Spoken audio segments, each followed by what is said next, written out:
Hello viewers, media 49 এর পক্ষ থেকে আপনাদেরকে আন্তরিক অভিনন্দন। তো বন্ধুরা, আজকে আমরা নতুন একটা প্রতিবেদন নিয়ে আসছি পান চাষ নিয়ে। আপনাদের সামনে এর আগেও একটা প্রতিবেদন আমরা দেখিয়েছি।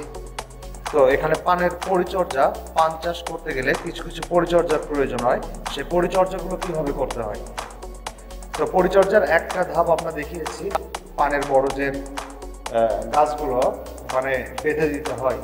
আর আজকে পানের বরজটা পরিষ্কার রাখার জন্য আমাদের যেটা করতে হবে সেটা আপনাদেরকে দেখাচ্ছি।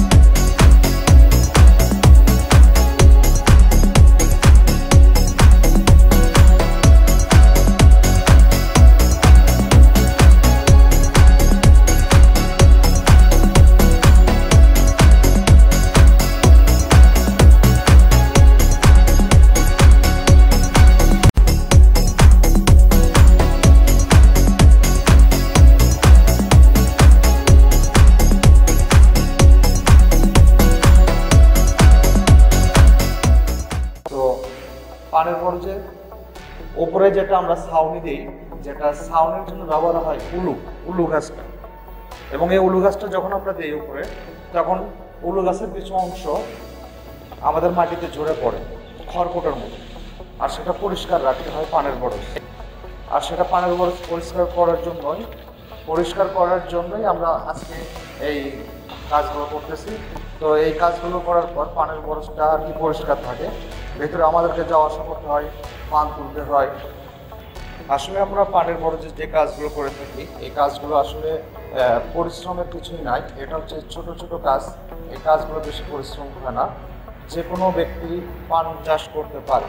আর এই পান চাষ হচ্ছে দীর্ঘমেয়াদী একটি চাষ। এটা গাছটা একবারে লাগাইলে 3-4-5 বছরেও হাত দিতে হয় না, যদি আপনি পরিচর্যাটা ঠিক মতো করেন। তো পরিচর্যা ঠিক মতো করতে পারলে পান চাষ করা সম্ভব।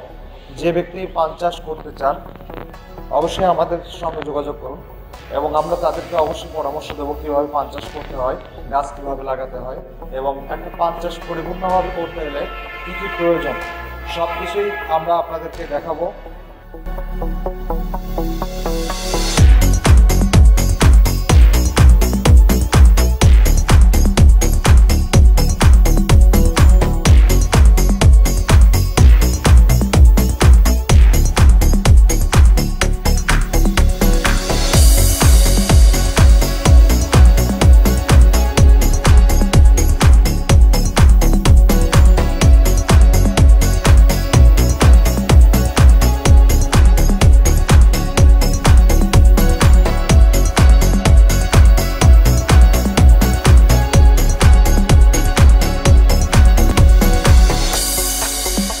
তো আমাদের সাথেই থাকুন বন্ধুরা, ভালো থাকবেন এই প্রত্যাশায় শেষ করছি আজকের প্রতিবেদন।